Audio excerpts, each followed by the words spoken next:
You want to check out Roland Martin Unfiltered?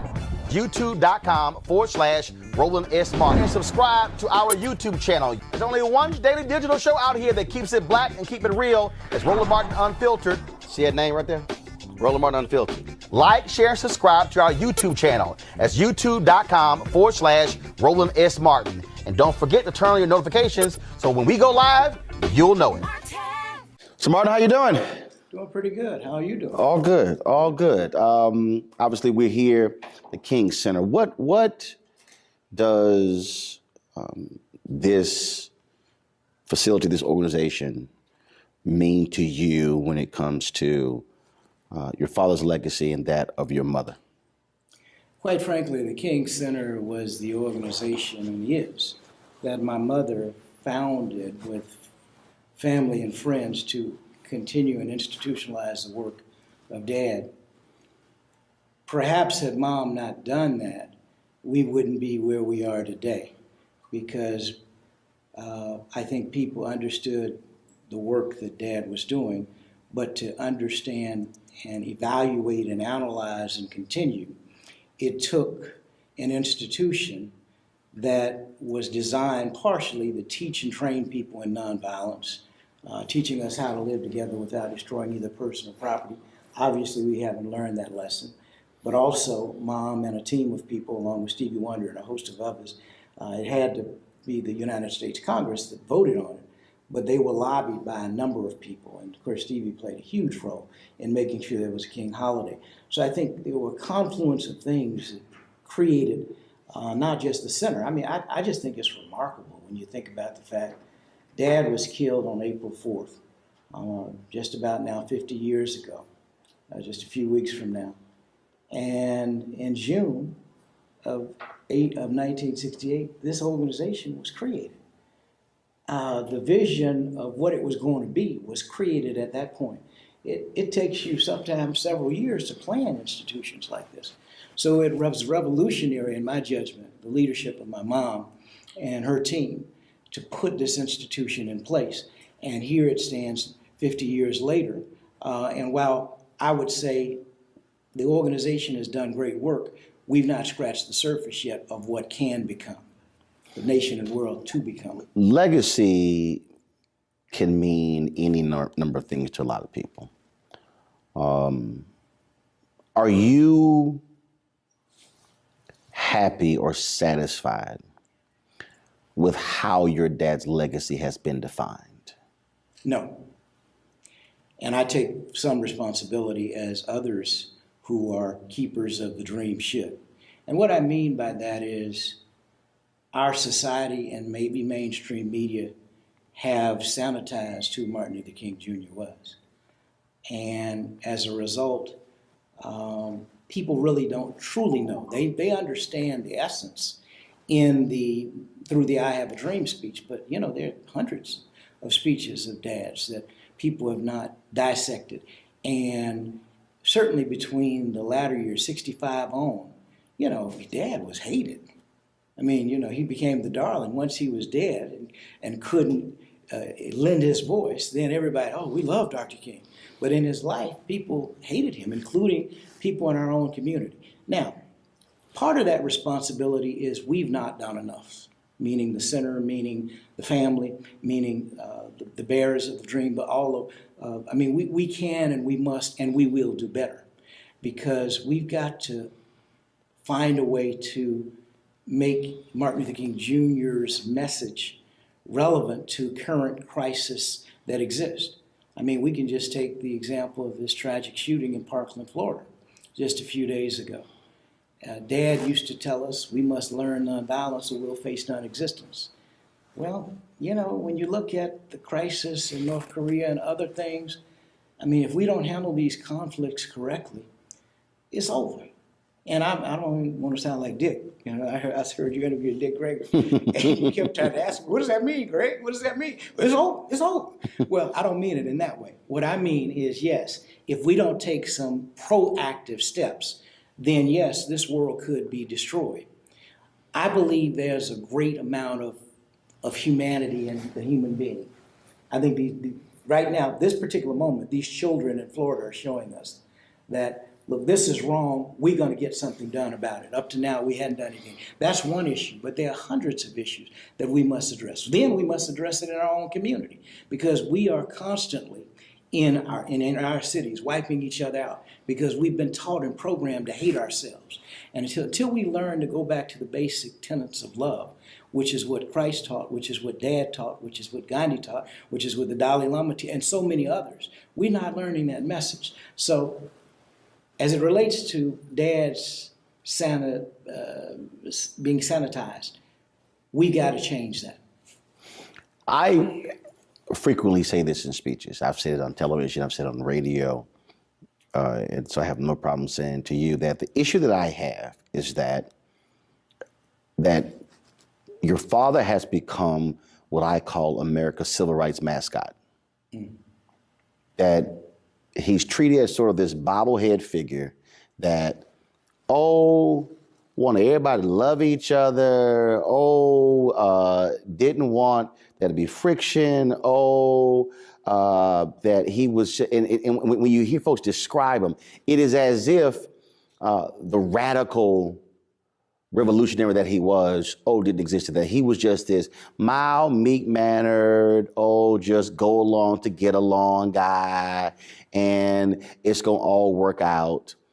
And then when you see politicians, and for me not to focus on any one party, but when you see a Speaker Paul Ryan, when you see other members of Congress, when you see a Donald Trump, when you see these folks make these statements and send these tweets out, and you're going, but every policy position you have is 100% against exactly what he stood for. It ticks me off. How does it make you feel? Well, beyond angry. I mean, it's everyone has found a way to try to use Dad for their own purposes. And I might add another dynamic that I'm sure you are aware of, but maybe some of the listeners are not. And that is, he wasn't killed because he was organizing folks to be able to sit in the front of a restaurant and go to a movie. He was killed because he talked about a radical redistribution of wealth. He understood the whole 1% scenario that we are embraced with now. 1% of the population controls 40–50% of the wealth, and we're headed in that direction. That is a remedy for disaster and destruction. And all he was saying is we got to find a better way to create opportunity so all boats are lifted. And because he said that, that's when they said, and he was getting traction with whites, because the Poor People's Campaign was not a black effort. It was blacks and whites and Latinos and certainly all poor communities. And so he was right on point. That's a radical Martin Luther King Jr. that we don't talk about. And the war in Vietnam, that was one of the things that every leader who was supportive of him after he came out against the war, because President Johnson had signed and gotten passed the Civil Rights Act and the Voting Rights Act of '65, but yet Dad was looking at it from a moral standpoint. This is wrong and unjust, and it will not serve us, and it is not right. And so those are all the things that made people hate him. So when I hear people, I'm grateful that people would attempt to utilize his words, but it's always the context that's very perplexing and confusing and insensitive. And so what we need to do is we need to have total education about who Martin Luther King Jr. was. Maybe if they truly understand that, maybe they won't use it in that way. You talked about him being assassinated. I've always said there's absolutely no coincidence that it was 1 year to the day that he gave the speech at Riverside Church Beyond Vietnam. Mm-hmm. I just don't believe there's any coincidence. I think that was a message. Well, certainly that was part of the message. I certainly, and see, that's a whole complicated set of circumstances because, again, you know, the mainstream media wants you to believe that James already killed Dad. That's a different issue than what you're talking about. No, but I'm going to ask you about that anyway, but go ahead. But what we need to look at is not who, but what.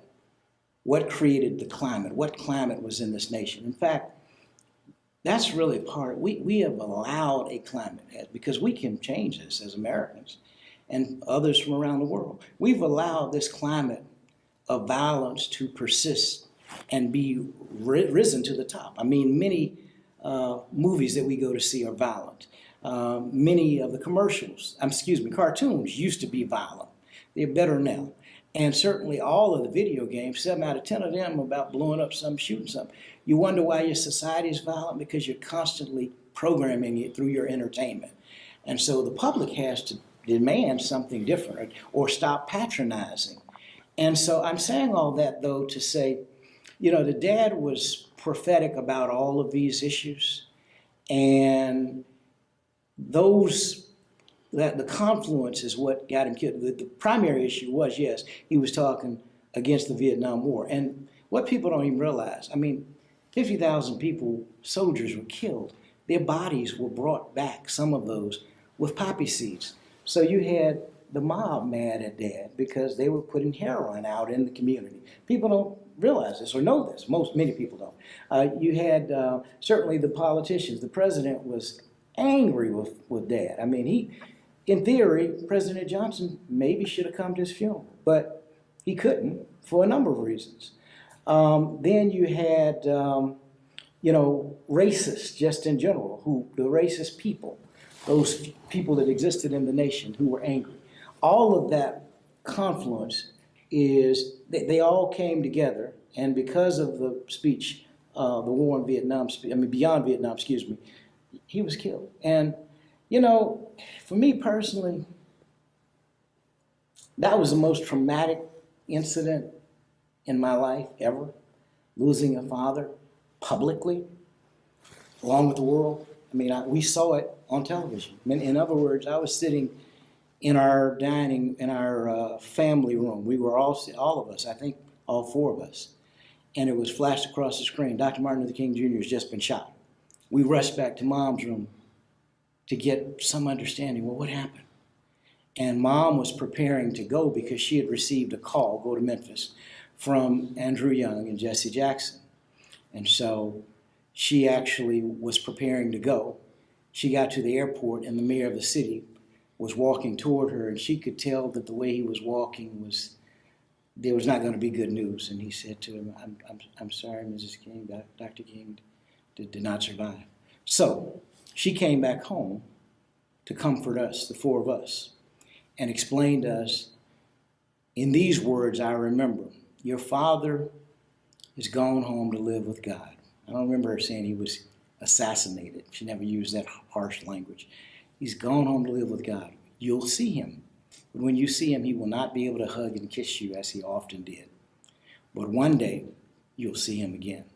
That was sufficient for me, but my siblings continued, many, the older ones, Yolanda and Dexter, continued to ask questions. I accepted what Mom said for the time being, although I was just kind of in a daze. I mean, it was like, well, what are we going to do? How are we going to make it without Dad? Our lives are ruined.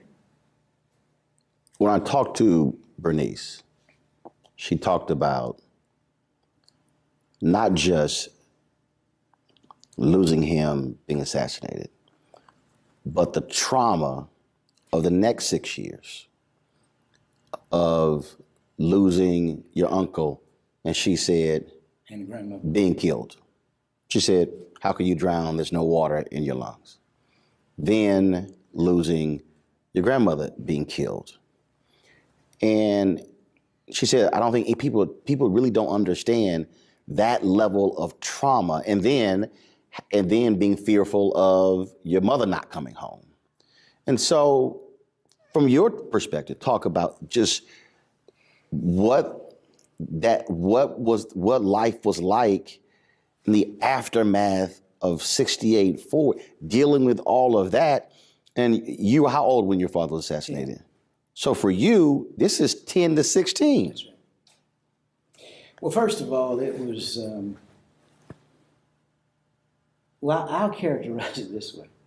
The trauma I experienced was after Dad was killed, then Uncle A.D., in June of 69. And I believe I always saw these notices on television interrupting the TV. We got to stop. And that was the trauma. And so breaking news. Breaking news. And that's what happened with my grandmother as well. So for many years, I was like, every time breaking news, oh God, there's something else happening to my family. That's the first instinct that happened. It took me a long time to get over that trauma, that there's not something happening with my family, because it always was a public issue. And I don't know how we recover over time. You do recover. But trauma is something major. And certainly, the public probably doesn't even, the majority of the public has no idea. Certainly not even about my grandmother. There's some who know about my grandmother, but many don't. And they certainly don't know about my uncle. And I just thought he was a great swimmer. So for him to just mysteriously drown was always a perplexing question to us. We always wondered, there's got to be more. And he had been trying to get to the truth about his brother's death. So again, people didn't know that. Did you, Bernice talked about openly, seeking professional help? Did you seek that out? Because that's a lot for a young person. I did not, and I don't remember. I remember some counseling sessions, but it certainly was not enough. You know, in the African American community, we always thought when you did that, we were crazy. You were crazy. I mean, that was a marking. Mm-hmm. The reality is some of the greatest leaders in our world have always had counseling, and that's what helps them to become even greater. So I wish that I had more. I didn't. I had some limited counseling, and I think we as a family, now maybe later on, each one of us may have sought additional assistance, but I never did, and I wish I had, quite frankly. Earlier you mentioned James Earl Ray. Your family was very vocal in not believing that he was the assassin. Andrew Young, and I believe, was it Dexter? Dexter was who went to see him and interviewed him, and it was recorded. That's correct. Of course, that was a congressional commission. Louis Stokes was a chair of the Assassination Commission, Walter Fauntroy. When I think back to April 4th, Andrew Young talks about the bushes right across the street, and then the next day, all of a sudden, they're removed. And you would go, wait a minute, a crime scene altered by police? Do you still hold those feelings that we don't know the actual truth? Oh yeah, I mean, I'm not going to go out and take a trumpet and tell the people. If people want to know the truth, I know the truth. And what do you think? What's the truth? Well, the truth, quite frankly, is that there was a serious conspiracy. We, through this trial, we had a civil suit against Lloyd Jowers. I believe it was in 98 or 99. Mm-hmm. And that suit brought 70 witnesses, over 70 witnesses, who testified and corroborated everything that had happened.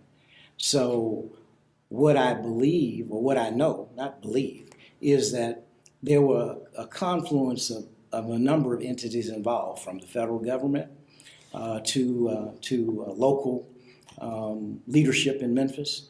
And you know, that's a whole show by itself. So I don't really want to focus on that. Again, what I want to focus on is the symptoms in this country that created this tragic event. And if our nation had been embracing and listening to what he was saying, the ideals, and going back to something else you said, see, I think we idolize Dad, but we are not living up to the ideals, as my wife often says.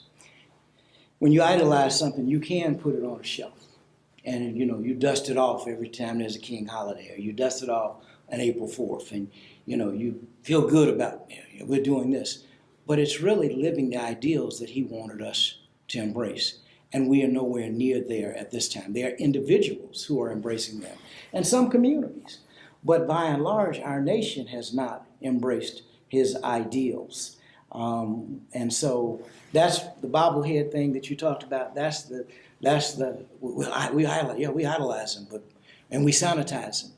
But we are afraid of the revolutionary king in one sense. And what I mean by that is, when you start talking about redistributing wealth and resources, number one, people feel like, well, you're going to take my money? What does that really mean? How does that work as it relates to capitalism? We made all this money off the backs of various people, and now we have to give it up. All he was saying is money had to be spent in a different way. Because quite frankly, and the other thing, he was talking about a living wage in 1968. We're still trying to get 67, all through that period, 66 on.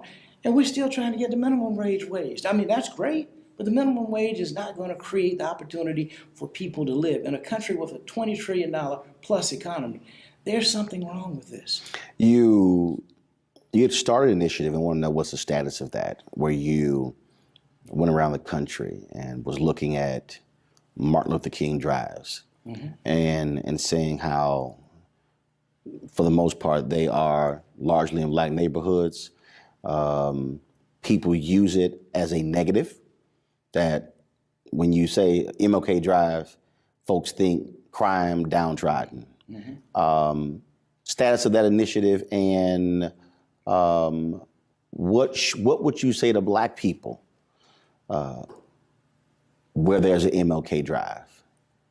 Well, and what it looks like and what it represents? The first thing is, it's up to us as a community to tidy up what we value. I mean, you know, Martin Luther King Drive maybe should be the way that we value some of our cars.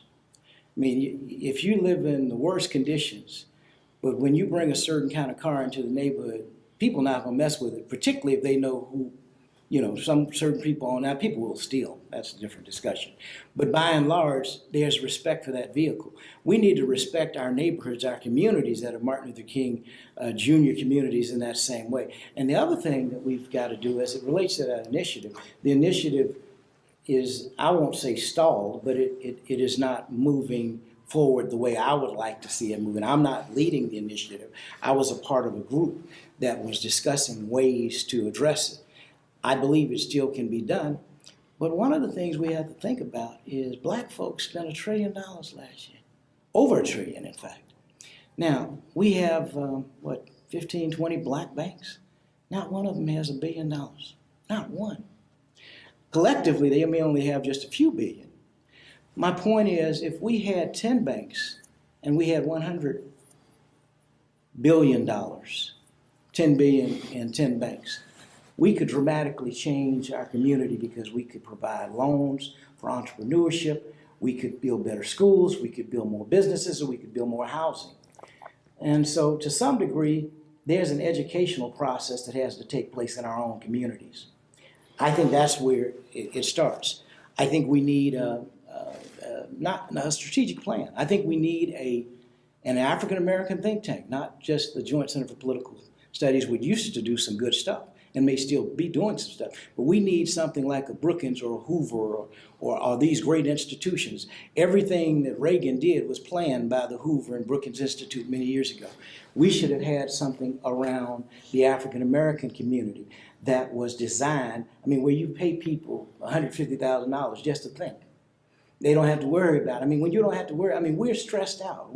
Our adrenals are blown up as a community because we are overstressed.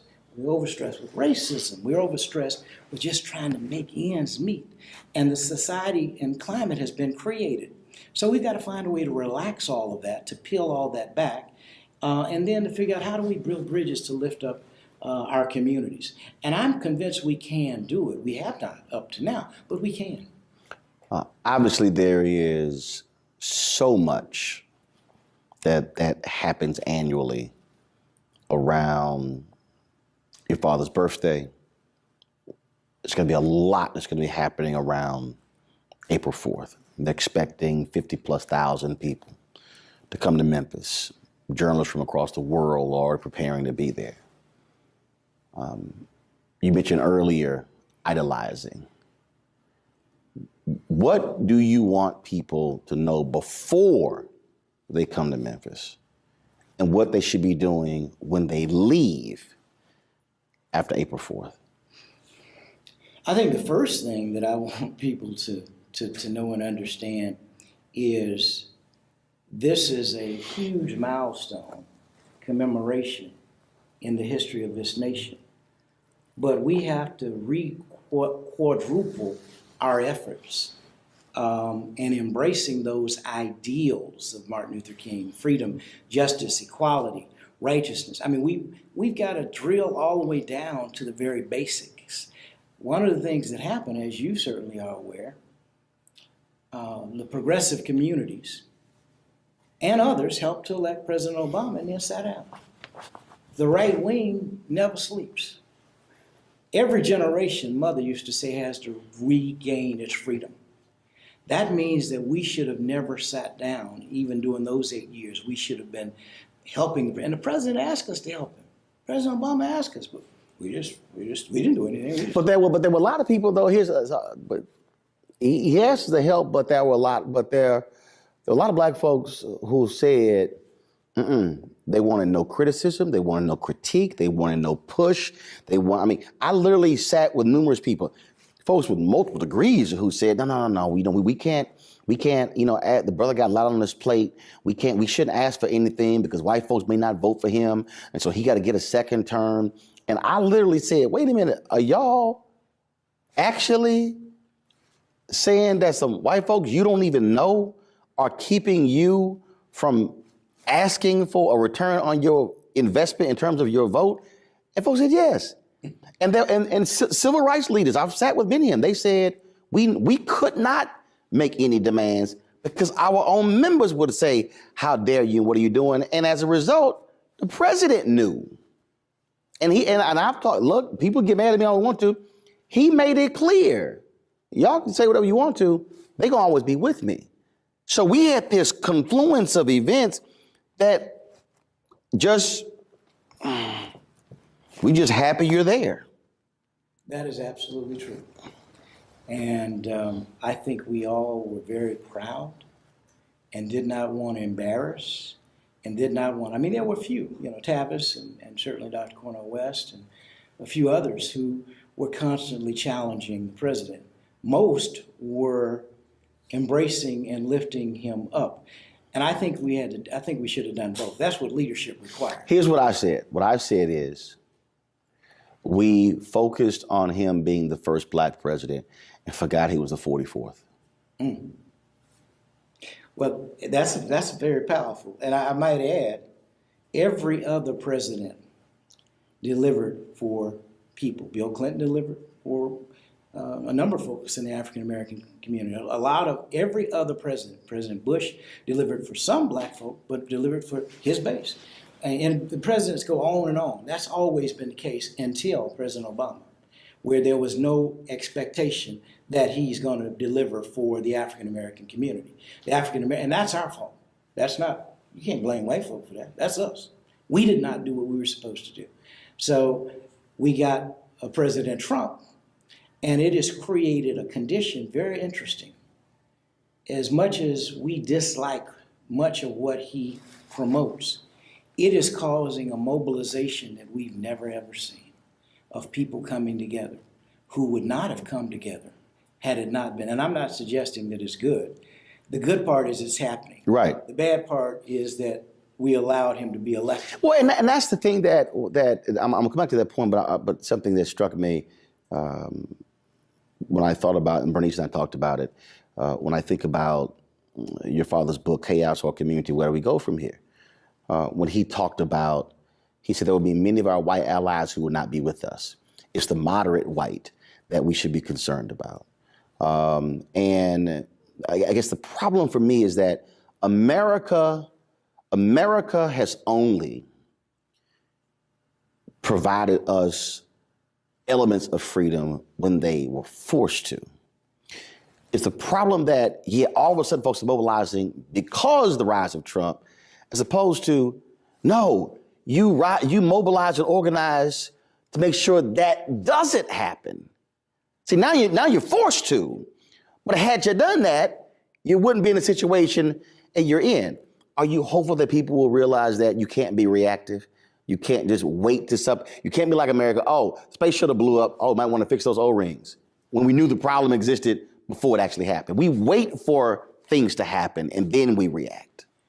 That is definitely true, but I think there are a number of things, and that's one of the points that I want to raise. Dad went to visit President Kennedy in '61 and asked him, do you have any civil rights initiatives that you are going to present? Oh, no. Well, you know, Dr. King, I'd love to, but I've got some other domestic priorities. So Dad and his team said, okay, we've got to precipitate a nonviolent crisis so that they have no choice. So they were proactive. We are not, you're right, we're not proactive. I don't know how you learn that when you are dumbed down as much as we have become. We've allowed mainstream media to dumb us down, whether it is a CNN or an MSNBC or a Fox or any of the others. Most of them have dumbed us down. Now, of course, you didn't do that. You did a great job. Well, unfortunately, the show got canceled, and that's, for me, that's one of the issues for black networks. If we don't have our own daily news shows, we're not able to counter that and provide information. And same for black newspapers, black radio.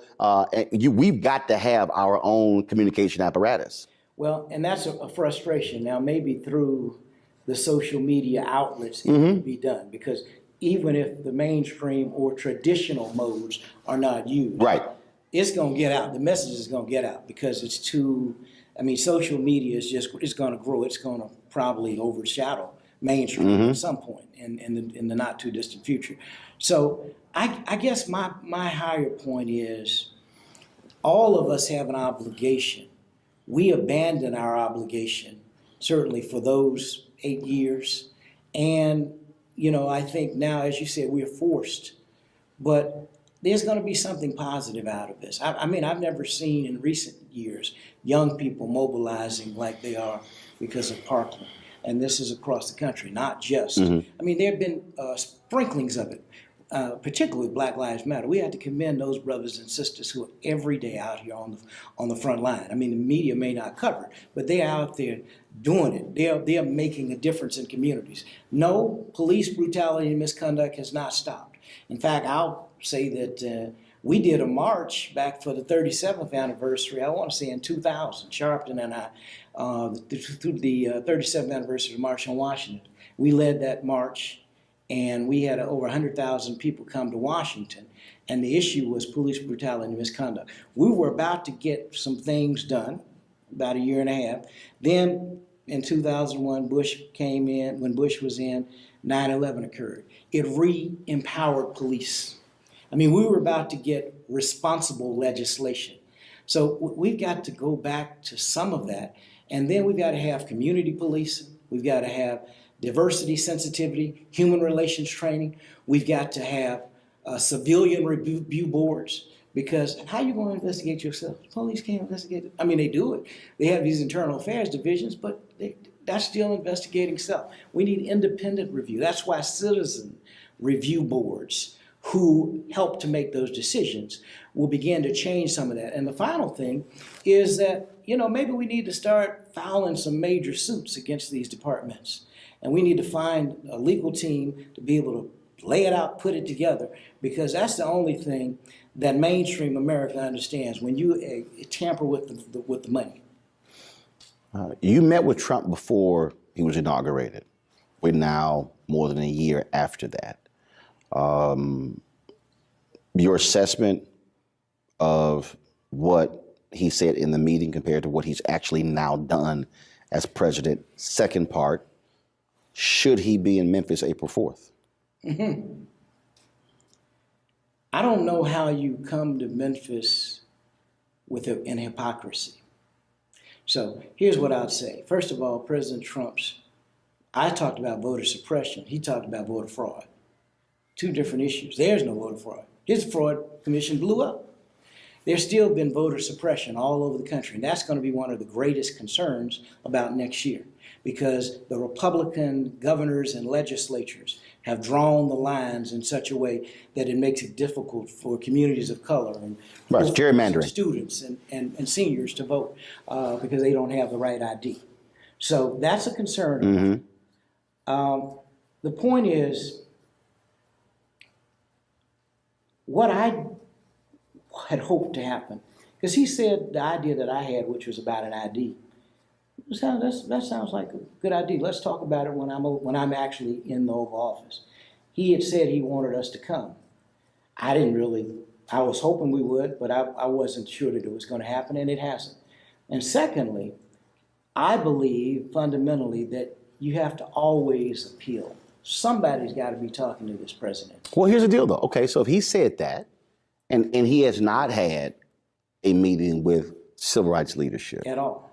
And he's been told, he's challenged on that. Well, here's the deal. Well, since he said it to you, will you publicly issue him the challenge to meet with civil rights leaders for a real substantive conversation, or even challenge him to do a listening session like he did with the Parkland folks? Yeah. I mean, and publicly challenge him to say, you said you want to do this more than a year in, where is it? Yeah. Oh, absolutely. I'm certainly, I'm all in and want to be a part of pushing that and hopefully getting it done, because it can't just be, and it has to be serious. There's, you've spent a large amount of time, consciously or unconsciously, dividing America. And the president should be finding ways to bring people together.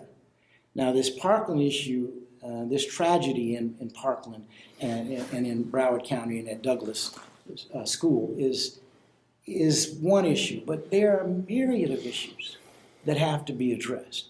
And it is imperative that soon he sit down with the civil rights leadership, in my judgment. And hopefully this issue, the Parkland issue, will make it easier. But here's where we are.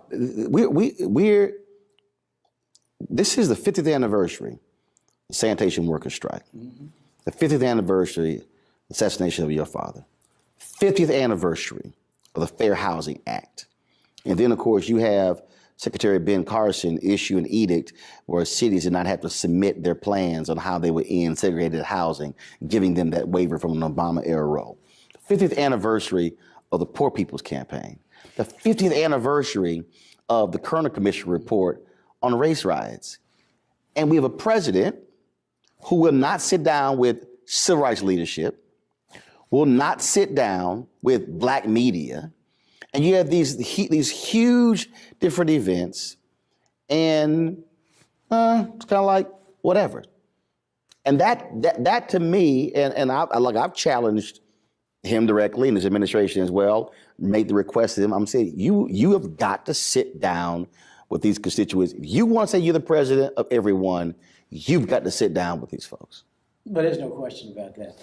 And I think you're absolutely correct in relationship to, not only has it not happened, it seems like it's a distant hope. But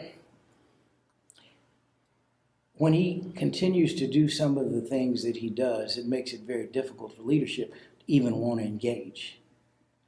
That doesn't mean that somebody shouldn't. That just means that you understand the difficulty. In other words, But from your point, shouldn't they engage? Here's what I say. Here's what I say. When he had the cabinet there, and they were all around the table, and he kept the cameras there, and they were all praising him. This is what I say. I say, fine, we meet. Leave the cameras here. Leave the cameras on. Make this an open discussion. Let America be a part of, like when President Obama had the healthcare deal. No. Let's have an open conversation. Civil rights leadership, president, open, so they can hear the dialogue. That is ideal, and it's real, and it could happen. But it only happens when we are organized. Mm-hmm. If you understand. I got it. I understand. Like I said, we spent $1 trillion. Where did we spend it and why? Because we wanted something to make us feel good temporarily. So if we decided as a community, okay, I'm going to exercise my buying power elsewhere. I'm going to stop doing this. I'm not advocating a boycott, but I'm saying sometimes you have to take extreme measures to get results that you want. I just asked you, April 4th, should he come? And if he does come, what should he learn? Should he be in Memphis April 4th? I don't know if I can answer that. I think he'd have to come in a totally different spirit, in a totally different vein. I mean, he would have to if he had some revolutionary announcement to make, yes, maybe, that he as the president was going to do, that addressed workers' rights, that addressed poverty, that addressed a lot of the serious issues. Yes, that would make sense. So you're saying if he doesn't? If he's going to come with the same, right. For what purpose? I mean, what is he going to say? In theory, yes, the president should be there, whoever the president is at this particular time.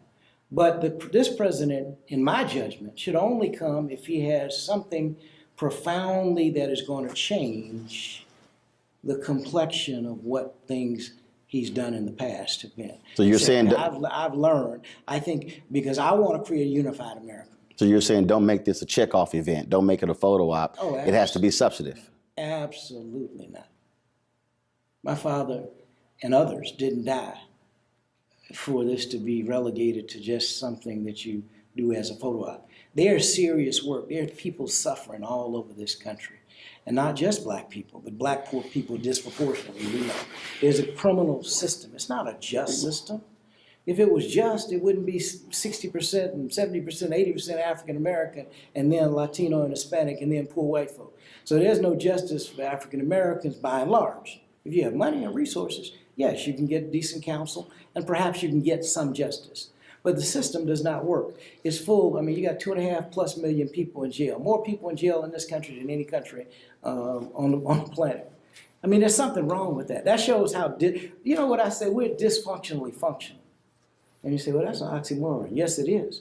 But the reality is the way we've conducted ourselves shows us we're dysfunctionally functional.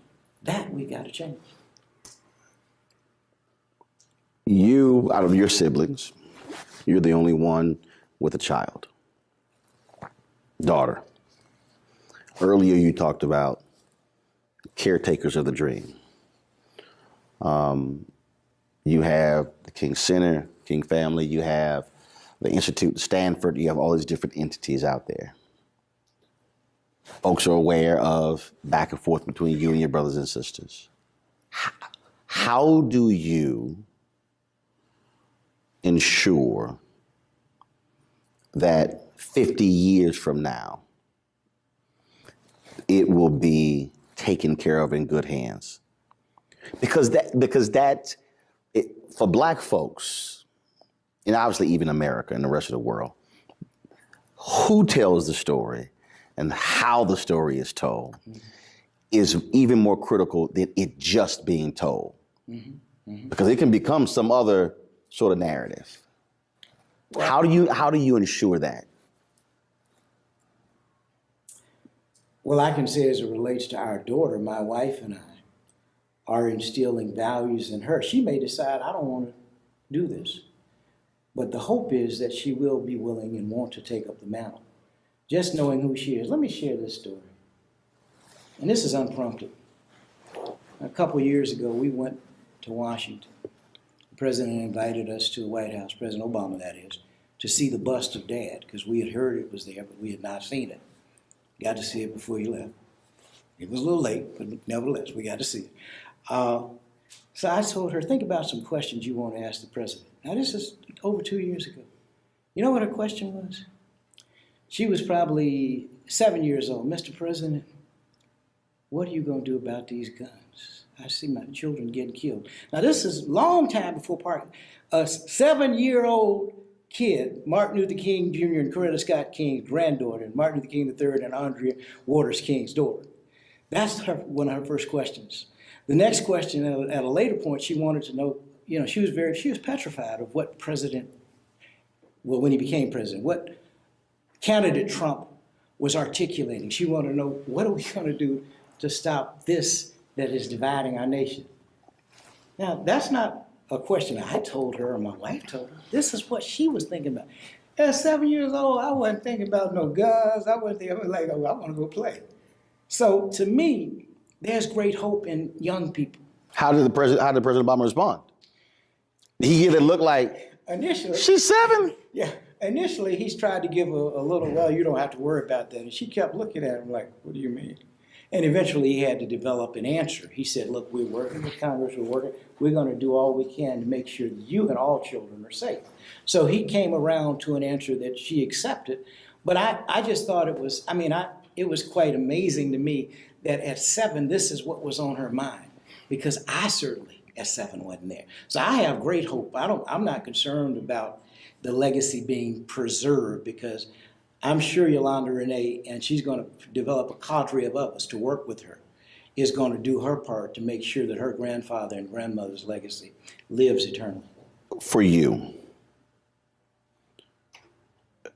April 4th cannot be an easy date every year.